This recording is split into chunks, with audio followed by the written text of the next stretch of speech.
사랑과 은혜가 충만하신 하나님 아버지, 거룩한 주일 하나님 전에 나와서 신령과 진정으로 예배를 드리게 하시니 감사드립니다. 하나님, 저희들이 드리는 찬양과 예배를 주님 홀로 영광 받아 주시옵고 이곳에 임재하시고 통치하는 예배가 되게 하여 주시옵소서.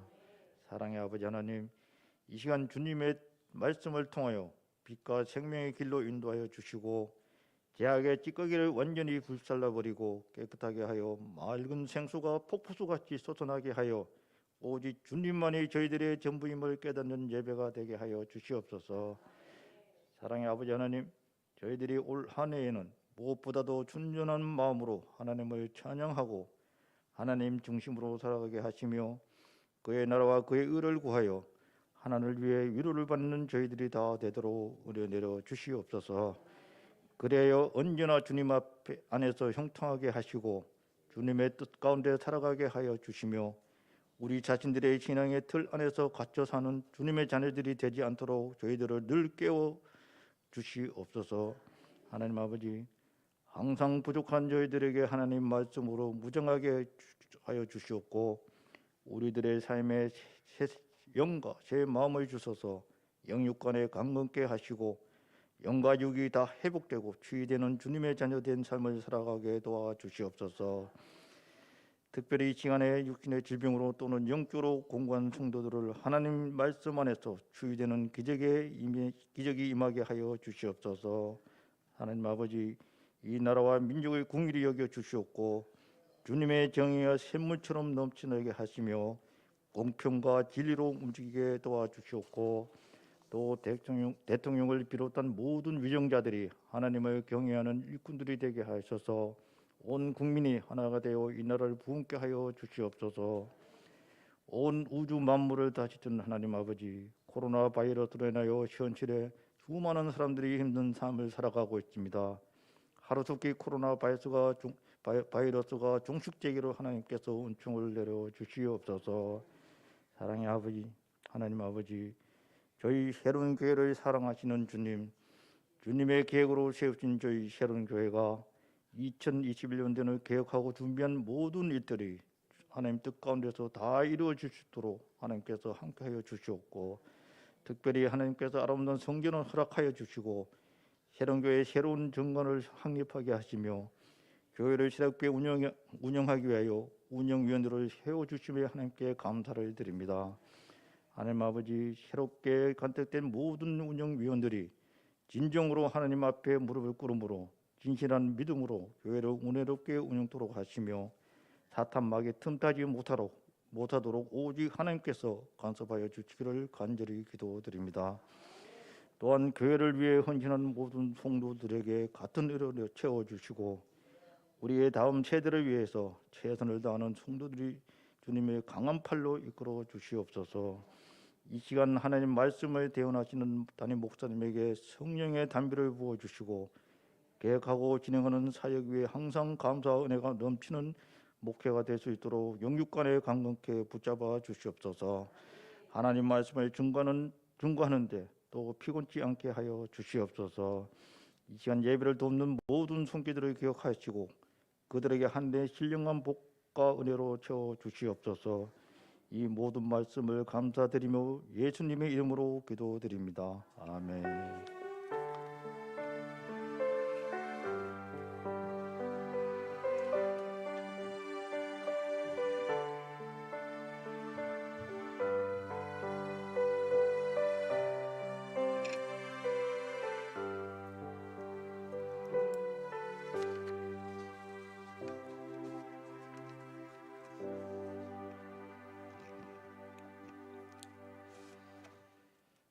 오늘 하나님께서 우리에게 주시는 말씀은 예레미야 33장 1절부터 9절까지의 말씀입니다. 예레미야 33장 1절부터 9절까지의 말씀입니다. 예레미야서 33장입니다. 1절부터 9절 제가 읽겠습니다. 예레미야가 아직 시위대 뜰에 갇혀 있을 때 여호와의 말씀이 그에게 두 번째로 임하니라. 이르시되 이를 행하시는 여호와 그것을 만들며 성취하시는 여호와 그의 이름을 여호와라 하는 이가 이와 같이 이르시도다. 너는 내게 부르짖으라. 내가 내게 응답하겠고 내가 알지 못하는 크고 은밀한 일을 내게 보이리라. 이스라엘 하나님 여호와께서 말씀하시니라. 우리가 이 성읍의 가옥과 유다 왕궁을 헐어서 갈대아인의 참호와 칼을 대항하여 싸우려 하였으나 내가 나의 노여움과 분함으로 그들을 죽이고 그들의 시체로 이 성을 채우게 하였나니 이는 그들의 모든 악행으로 말미암아 나의 얼굴을 가리어 이 성을 돌아보지 아니하였음이라.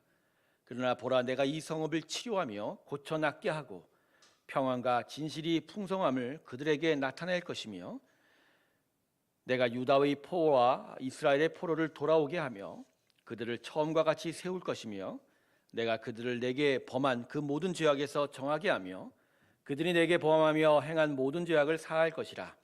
이 성읍이 세계 열방 앞에서 나의 기쁜 이름이 될 것이며 찬송과 영광이 될 것이요 그들은 내가 이 성읍에게 베푼 모든 복을 들을 것이요 내가 이 성읍에서 베푼 모든 복과 모든 평안으로 말미암아 두려워하며 떨리라.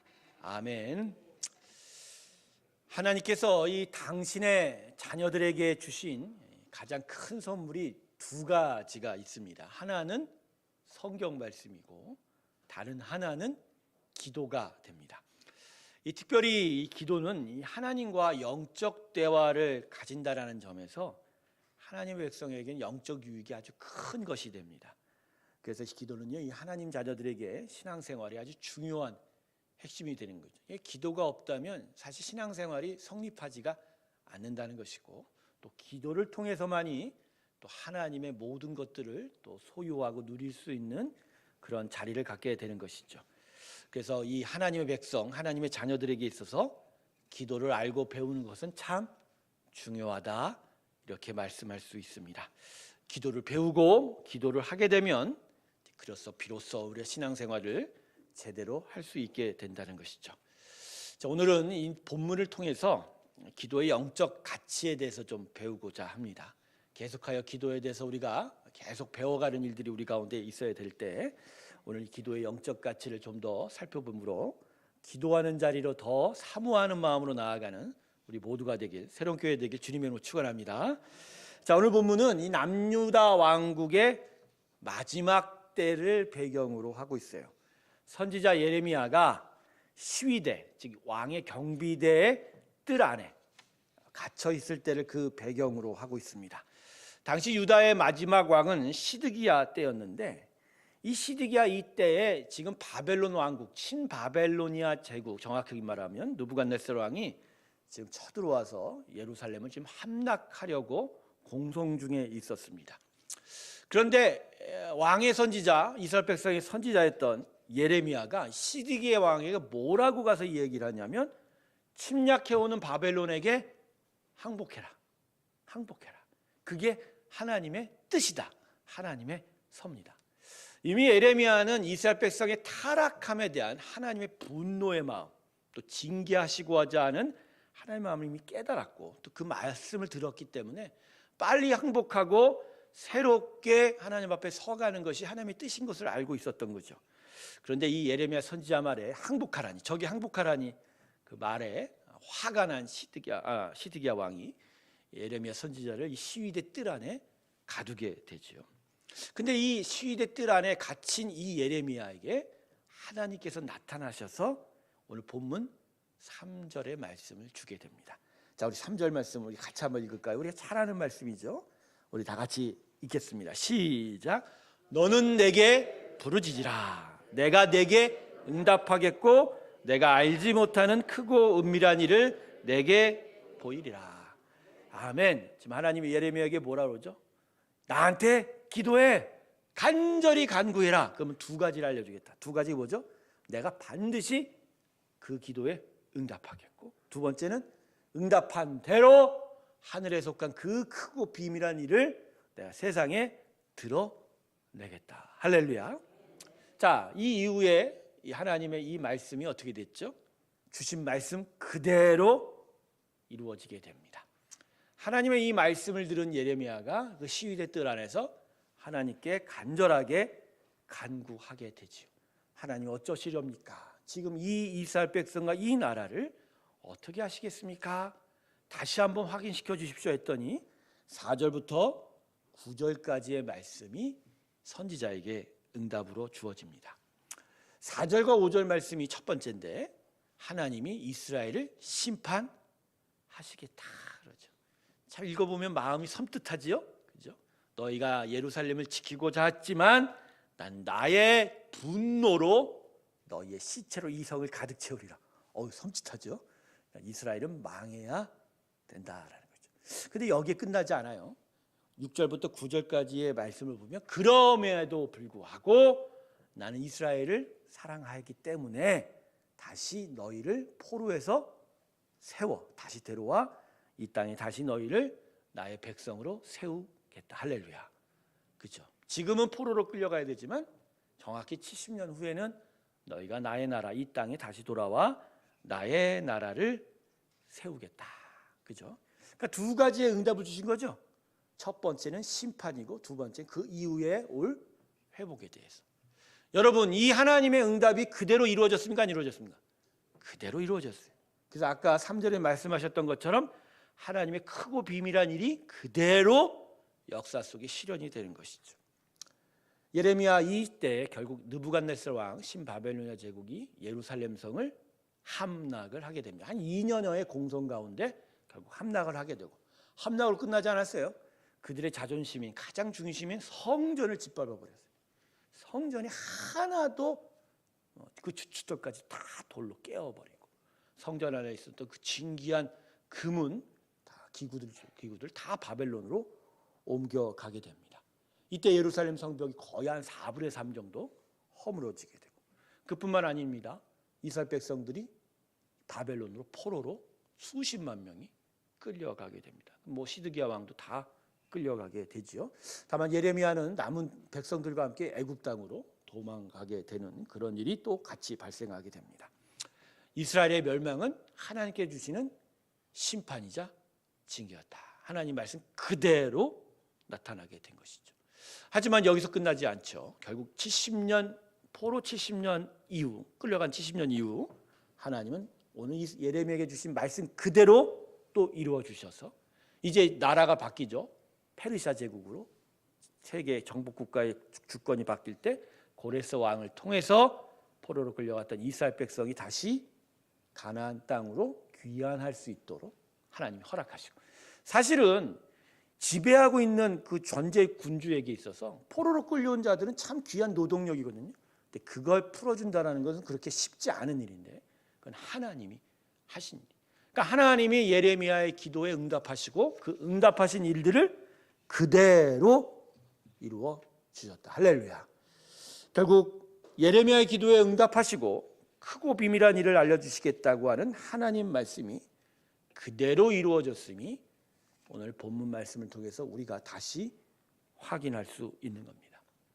그래서 오늘 본문이 우리에게 말씀하시는 초점은 먼저 이스라엘에 대한 하나님의 징계와 회복의 메시지를 더해서 예레미야 선지자로 하여금 기도하게 하시고 그 기도에 분명히 응답하셨다는 거예요.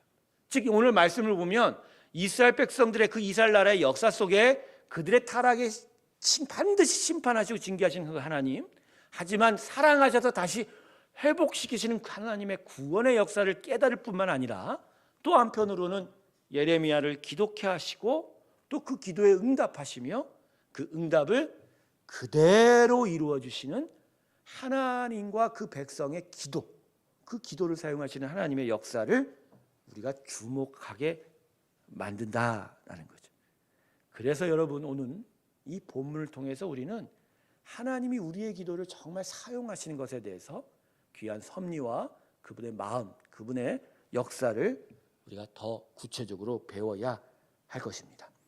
저는 오늘 본문은 이 말씀을 통해서 하나님이 두 가지의 이유로 우리의 기도를 사용하시는 것을 좀 더 구체적으로 나눠보면서 우리의 기도의 영적 가치가 얼마나 귀한지를 여러분과 함께 나누고자 합니다. 첫 번째, 하나님의 역사는 기도하는 자들의 마음에서부터 시작되기에 하나님은 당신의 백성들의 기도를 사용하시고자 하는 것이죠. 하나님의 역사, 구원의 역사는 무엇보다도 기도하는 자들을 통해서 나타나게 되는 것이죠. 여러분, 아무리 주인에게 많은 종들과 많은 부하들이 있어도 그 주인의 의중을 알고 깨닫는 종만이 주인의 명령을 잘 수행할 수가 있죠.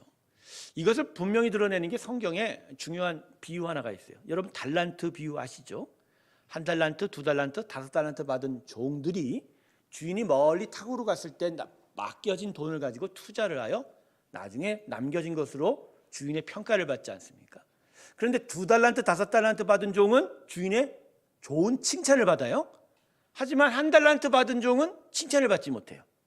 근데 1달란트 받은 자와 2달란트, 5달란트 받은 종의 차이가 무엇이죠? 가장 중요한 차이가 뭐냐면 주인이 자기에게 맡긴 그 마음, 주인이 무엇을 원하는지에 대한 그 마음. 그러니까 2달란트, 5달란트 받는 종은 자기에게 맡겨진 것이 손해를 보더라도 최선을 다해서 열심히 장사하는 하기를 원하는 주인의 마음을 깨달았어요.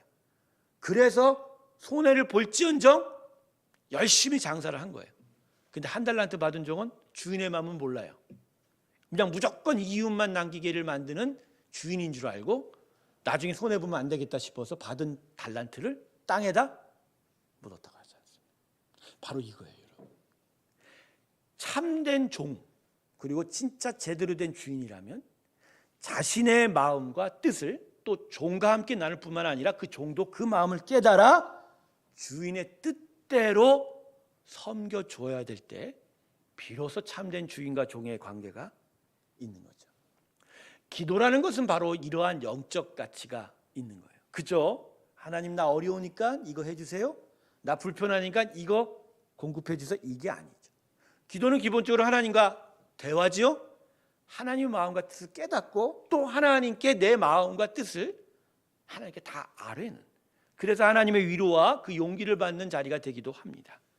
그런데 여기서 중요하게 이것이 일어나죠. 결국 기도하게 되면 하나님의 마음을 깨달아요. 하나님의 뜻을 깨달아요. 하나님이 이 땅과 이 교회와 우리 가정과 나의 인생을 어떻게 끌고 가시고 인도하시고 보호하시고 역사하시는지를 그 성령의 감동 안에서 깨닫게 되는 것이죠. 그럴 때 거기서 뭐가 발생하죠? 바로 하나님의 마음을 깨닫게 되니 그 마음대로 하나님의 뜻에 순종하는 주의 역사가 나타나게 된다. 할렐루야. 중요한 건 그 뜻을 깨달은 자에게 하나님은 더 믿고 맡기고 더 귀한 주의 역사를 만들어내게 된다는 것이죠. 이 말로만 하면 잘 안 되니까 예로 한번 들어드릴게요. 이 조지 뮬러라는 사람 여러분 기억을 하시나 들어본 적이 있나 모르겠습니다만 이 고아의 아버지로 불렸던 영국의 선교사입니다. 사실은 독일인이에요. 이분이 독일인인데 일찍이 20대 중반 이후로 영국에 건너와서 영국 남부에서 고아원을 세우고 많은 어려운 아이들을 모아 하나님께로 드리며 하나님의 긍휼의 역사를 이루어냈던 참 고아의 아버지로 불렸던 귀한 믿음의 사람이었습니다.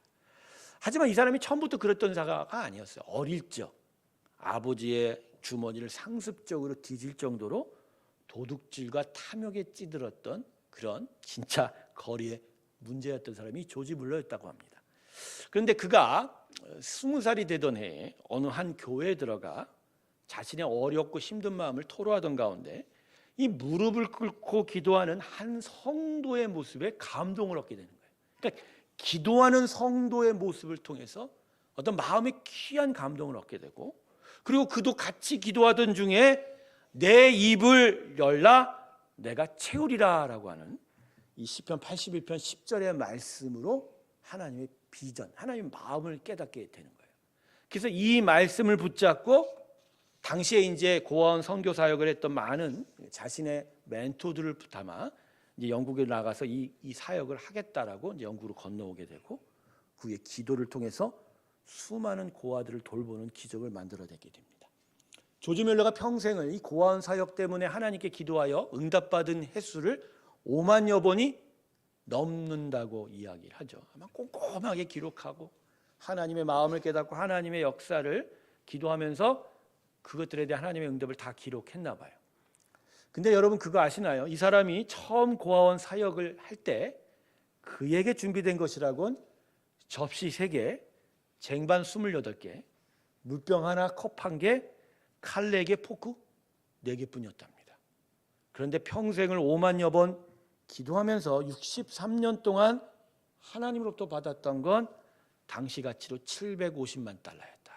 지금도 750만 달러 엄청 귀하거든요. 거의 한 80억이 넘는 돈인데 당시에 80억이라는 돈 엄청난 돈이죠. 여러분 이렇도록 조지 뮬러가 하나님의 귀한 역사를 이루어내게 된 그 시작점이 뭐죠? 기도하면서 그 어렵고 그 불쌍한 고아들을 정말로 따뜻하게 돌보아주고 안아주고 싶었던 그 하나님의 마음을 깨닫고 하나님의 뜻, 하나님의 비전이 어디에 있는지를 그가 깨달으면서 시작이 되었고 그리고 계속 기도하면서 이 하나님의 마음을 좀 더 깊이 알아가면 알아갈수록 이 조지 뮬러에게 하나님의 귀한 역사가 더더욱 커져 갔다라는 겁니다. 바로 이거예요, 여러분. 단지 기도는 우리가 우리의 필요만 위해서 하나님께 나아가는 것이 아니라 하나님의 마음을 깨달아 그분의 역사를 이루어가는 영적 귀한 가치가 있다는 거예요. 그래서 그 기도하며 하나님의 마음을 깨닫는 자마다 하나님의 귀한 역사가 나타나게 됩니다. 할렐루야. 하나님께서는 지금도 우리들 중에 당신의 마음과 뜻을 깨닫고 당신의 역사를 이루어갈 기도하는 자를 찾고 계십니다. 그래서 그 기도하는 자를 통해서 당신의 일들을 이루어 가시기를 원하는 것이 오늘 이 본문의 말씀을 비추어 본 성령의 감동으로 오늘 우리 마음 가운데 도달하고 있는 것이지요. 사랑하는 성도 여러분, 여러분의 삶의 터전에 하나님의 역사가 나타나기를 원하십니까? 단지 먹을 양식뿐만이 아니라 우리의 기도를 통해서 당신의 나라의 씨앗들이 뿌려지는 것을 원하고 그리고 그 씨앗들이 점점점 자라 하나님이 기뻐하는 열매를 맺어가는 것들에 대해서 여러분의 삶의 모든 터전을 드리기를 원하십니까? 그렇다면 여러분 기도하는 무릎 되시길 주님의 이름으로 축원합니다. 그래서 기도를 통해서 하나님의 마음을 깨달아 거기서부터 하나님의 역사가 이루어지는 귀한 일들이 있길 주님의 이름으로 축원합니다. 저는 새로운 교회에 이러한 기도하는 자가 정말 많이 나타났으면 좋겠어요. 무엇보다 자신을 위해서, 자신의 가족을 위해서, 자신의 삶터를 위해서 기도하는 그 일도 필요하지만 그 한계를 뛰어넘어 진짜 하나님이 기뻐하는 역사를 나의 기도를 통해서 이루고 싶은 그런 거룩한 기대와 열망이 우리 새로운 교회 성도들에게 있기를 소망합니다. 그래서 할 일 많은 새로운 교회, 그래서 작고 그렇지만 강성하여 그 어떤 큰 교회보다도 더 많은 일을 해낼 수 있는 하나님의 믿음의 교회 되기를 주님의 이름으로 축원합니다. 이제 두 번째입니다. 하나님의 역사는 믿음의 기도를 통해서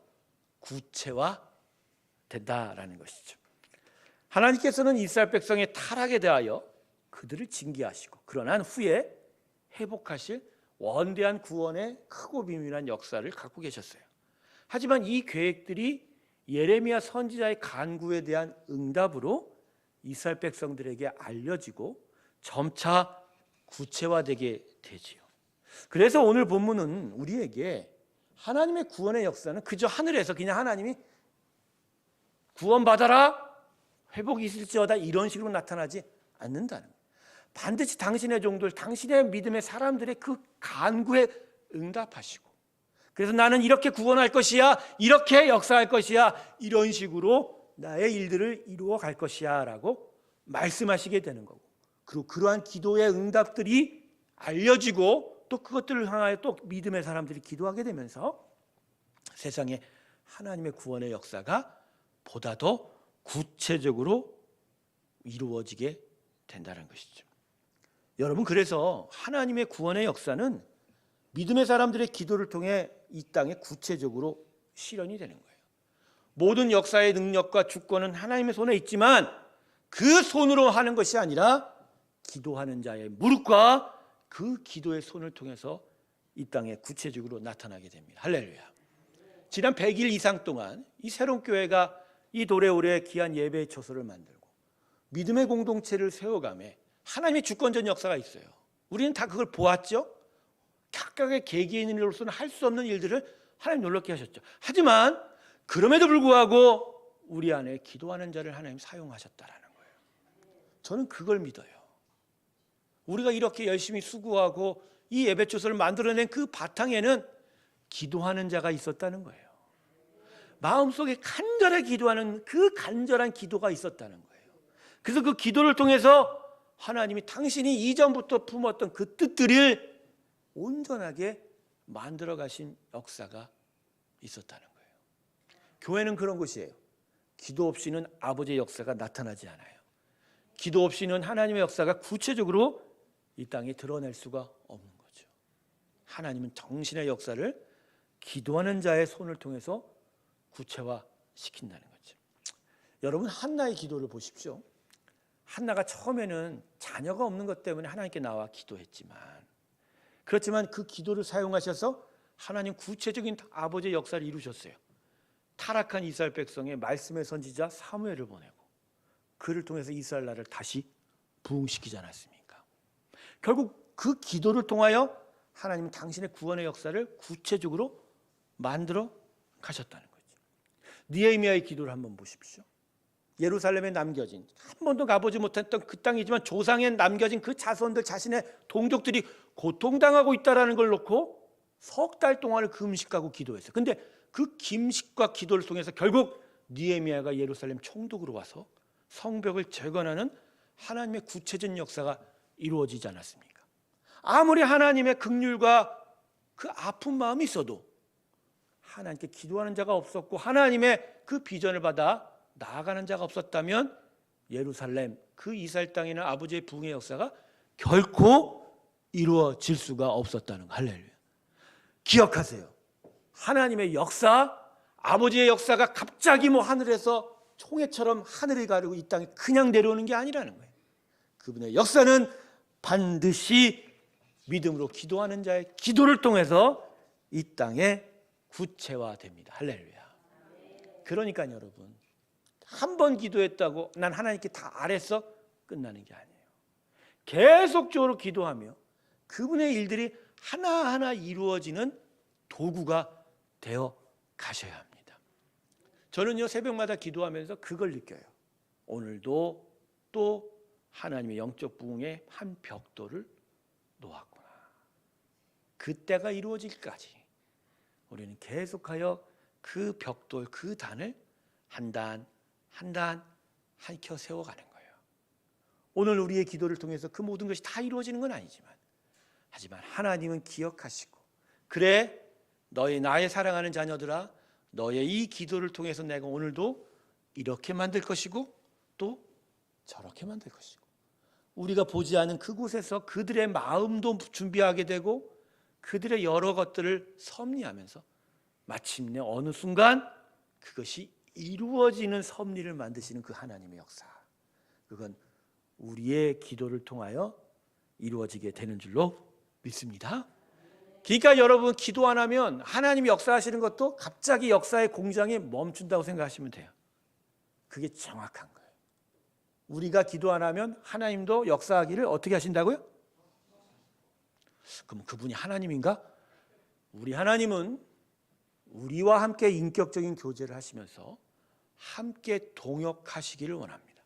물론 진짜 우리가 태만하고 우리가 게을르고 또 타락하면 하나님의 주권적인 역사가 나타나지, 그건 우리가 아니라 또 다른 손들을 통해서 나타나게 된다는 것이죠. 하지만 사랑하는 당신의 자녀와 그 백성, 그 교회를 통해서 하나님의 귀한 일들을 이루고 싶으신 그 하나님의 뜻은 오늘도 우리의 기도를 사용하시기를 원한다. 기도하는 새로운 교회 되어 여러분의 기도를 통해서 하나님이 이 교회를 사용할 귀한 일들이 점차 구체화되길 주님의 이름으로 축원합니다. 할렐루야. 말씀을 정리할게요. 교회는 기도를 통하여 하나님의 비전을 이루어내는 곳입니다. 사람들이 모여서 같이 기뻐하고 또 놀라고 모인 것이 아닌 거죠. 예수의 은혜로 믿음에 이른 자들이 예배로 함께 모이지만, 그렇지만 하나님의 은혜를 또 역사를 드러내는 통로로 세워져야 되는 것이 교회예요. 그럴 때 이 교회가 그런 통로 세워주려면 가장 중요한 것이 기도라는 것이죠. 마가의 다락방에서 전심으로 하나님을 찾고 기도했던 예수의 제자들, 주님의 승천 이후에 어디로 뿔뿔이 흩어지지 않고 마가의 다락방에서 대략 한 10여 일을 집중적으로 기도했을 때 결국 그 기도를 사용하셔서 성령이 임하고 성도들이 모여 하나님의 귀한 교회가 세워지게 됐다. 일단 그러니까 하나님의 교회의 출발은 뭐로부터 시작됐어요? 성령과 기도로 시작됐다. 죄송합니다. 여러분, 기도가 있어야 교회가 세워지고 기도가 있어야 성도가 나타납니다. 계속적인 기도가 우리 가운데 있기를 주님의 이름으로 축원합니다. 저는 특별히 새벽 기도는 교회의 밑불이다라는 그런 생각을 하게 됩니다. 여러분, 베어 그릴스라는 그런 전직 영국 특수군이었던 자를 기억하는지 모르겠지만, 이 사람이 왜 유명하냐면 자신이 그 특수부대에서 배우고 익혔던 경험을 통해서 험한 오지에서 살아남는 법을 찍는 그런 다큐멘터리로 유명해졌죠. 제가 이 다큐멘터리를 아주 유심히 바라봤어요.